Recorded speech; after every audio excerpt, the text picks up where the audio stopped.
શ્રાવણ માસના પ્રથમ રવિવારે નાગેશ્વર અને દ્વારકામાં શ્રદ્ધાળુઓની ભારે ભીડ. દ્વારકા જગત મંદિર તેમજ નાગેશ્વર જ્યોતિર્લિંગ સહિત સ્થળો પર છેલ્લા 2 દિવસથી માનવ મેદની ઉમટી રહી છે.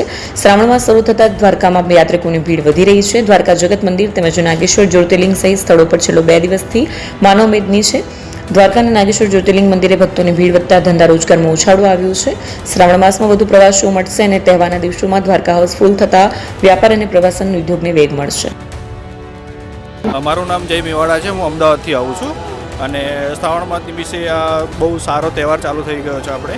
અને દ્વારકાધીશમાં દર્શનમાં બહુ ભીડ અત્યારે જોવા મળી રહી છે. ખાસ કરીને વીકેન્ડમાં બહુ બધી ભીડ જોવા મળી રહી છે. અને સ્પેશિયલી જો શ્રાવણ માસ જે ચાલુ થઈ ગયો છે તો આપણે મહાદેવને આપણે યાદ કરવા પડે છે, બરાબર. તો આપણે જ્યોતિર્લિંગના બી દર્શન કરી રહ્યા છે, જે નાગેશ્વર જ્યોતિર્લિંગ છે, જે દ્વારકામાં આવેલું છે, બરાબર. અને અહીંયા બહુ ભીડ છે, સખત ભીડ છે અને બહુ સારી રીતે વ્યવસ્થા બી કરેલી છે અને મેનેજમેન્ટ બી બહુ સારું છે.